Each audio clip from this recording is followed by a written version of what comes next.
If you ask most people the best exercise for the quads, they're just gonna say the squat.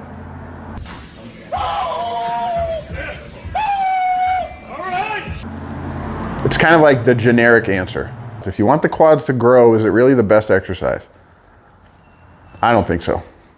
I've been squatting for over a decade, and I finally realized probably like 4 years ago that the squat was not making my legs grow. It grew my hamstrings, grew my butt, my glutes, but didn't grow my quads. So what did I do? I found an exercise that works for me. That's what you need to do. That's why the squat is not the best exercise for the quads. The best exercise for the quads is the exercise that works for you. It's the exercise that you feel in your quads. There is science to support that where you feel a movement are the muscles that are being trained. It was super hard for me to ever squat and feel it in my quads. I'd feel it in my lower back, my hamstrings. The next day, my glutes would be destroyed. That's what she said. That's weird. But I never really felt squats in my quads. It's because I couldn't squat with a form, I couldn't squat in a way that targeted my quads. The movement that works for me is the hack squat.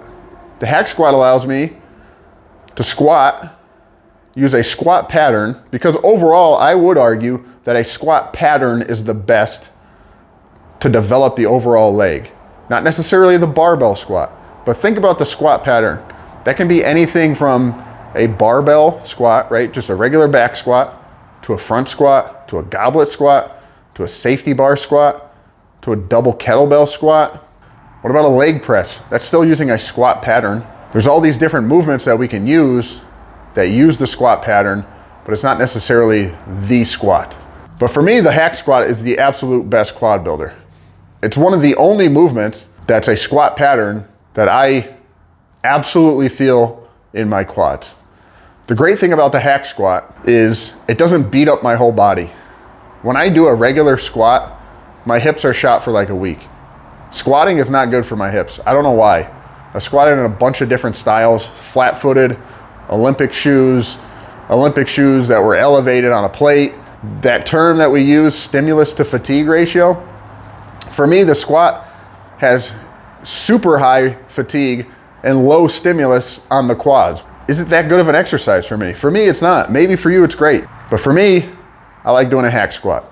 So on the hack squat, I can keep a close foot stance to the point where I can squat with my heels touching. I can still drive my knees over my toes, and I can keep my torso upright and flat on the back pad of the hack. If I look at that movement, it's like the perfect squat form. The reason that the closer foot placement is important is because the closer the feet are, the more we target the vastus lateralis. There's 4 muscles in the quadricep. The largest muscle in the quadricep is the vastus lateralis, that's the outside muscle. And to target that the best, a closer foot stance is preferred.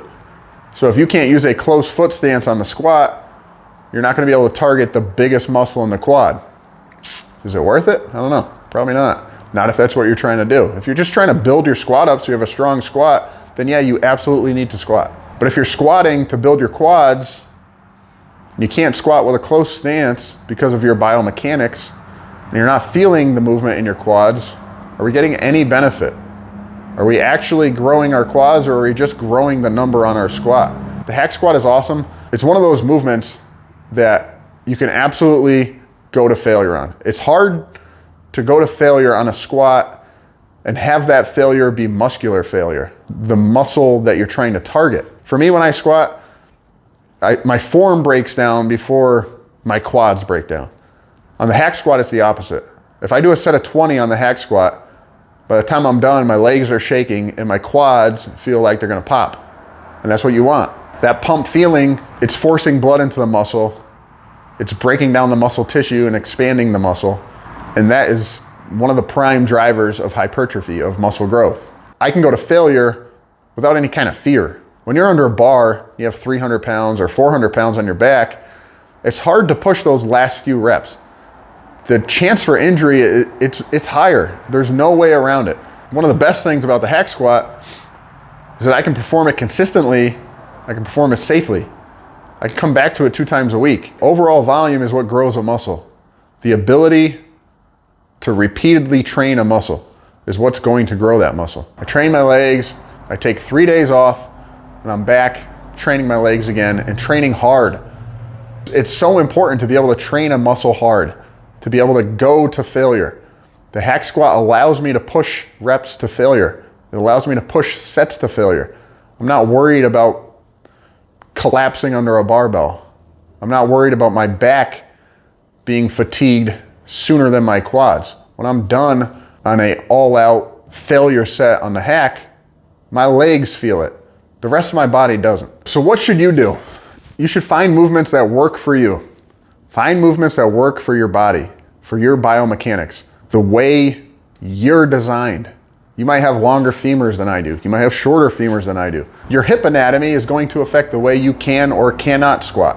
Your ankle mobility, the length of your tibia and fibula, the length of your upper back, all of that is going to have an effect on what movements are best for you. Again, squat patterns are great for overall leg growth, but the squat pattern does not mean just the squat.